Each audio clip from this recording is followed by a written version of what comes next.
Assalamu alaikum wa rahmatullahi wa barakatuh, my brothers and sisters in Islam. Yet again, another episode on the advantages and importance of dhikr and adhkar, the remembrance of Allah, and always keeping in contact with Allah subhanahu wa ta'ala in everything we do. Today we'll be reviewing a hadith that is narrated in Abu Dawood and Tirmidhi by Yusayra. He says in the hadith, عن يسيرة رضي الله عنها قالت قال لنا رسول الله صلى الله عليه وسلم عليكن بالتسبيح والتهليل والتقديس وعقدنا بالأنامل فإنهن مسؤولات مستنطقات ولا تغفلن فتنسين الرحمة. The Prophet is addressing the women, and he told them that they should always continue regularly to do tasbih, subhanallah, glorifying Allah, and tahleel, la ilaha illallah, and taqdees, and always honoring the holiness of Allah subhanahu wa ta'ala. And then he says, wa'qidna bil anamil, you should do the dhikr with your fingertips. Okay, you should count with your fingertips in the adhkar. And the hadith continued. He said, because your fingers, your hands, they are going to be asked on the day of judgment, and they will actually speak. They will be made to speak for you or against you on the day of judgment.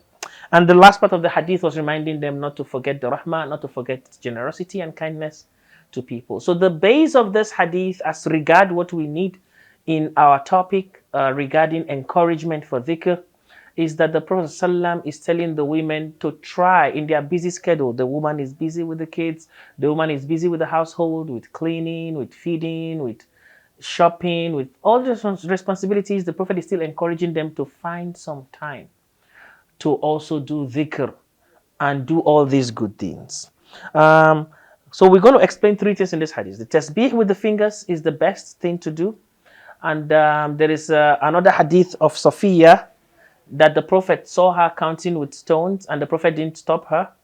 And there are other hadith of some Sahabas who used other means to count, like Abu Hurairah and Ibn Umar and like that.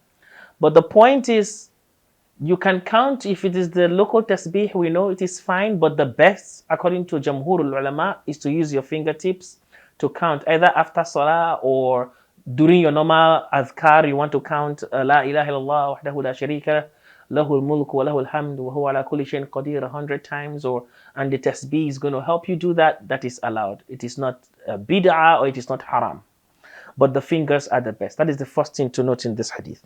The second thing to note in this hadith is that Allah subhanahu wa ta'ala says in Surah An-Nur, Quran, Surah An-Nur, verse 24, he said, يَوْمَ تَشْهَدُ عَلَيْهِمْ أَلْسِنَتُهُمْ وَأَيْدِيهِمْ وَأَرْجُلُهُمْ بِمَا كَانُوا يَعْمَلُونَ. So this is also emphasizing the fact that our hands, our tongues, our feet are going to judge, or they are going to speak for us or against us on the day of judgment. And then Surah Al-Munafiqun is what I'm going to conclude this with, verse 9. Allah subhanahu wa ta'ala says, Ya ayyuhal ladhina amanu, O you who believe, La tulhikum amwalukum wala awladukum an dhikrillah. Do not allow your wealth or your children to digress your attention, to distract you from the dhikr of Allah, from remembrance of Allah subhanahu wa ta'ala. So this is very important, because the amwal, the wealth, is usually for the men. The men are busy working, trying to get some money, and they get distracted. And the awlad is usually very closer to the women.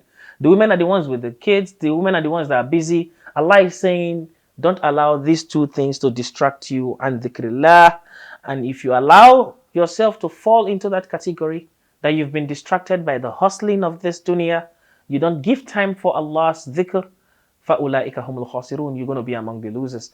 May Allah not count us among the losers on the day of judgment, and give us the ability to keep up with our adhkar and come closer to Him in this dunya and akhirah. Assalamu alaikum wa rahmatullah.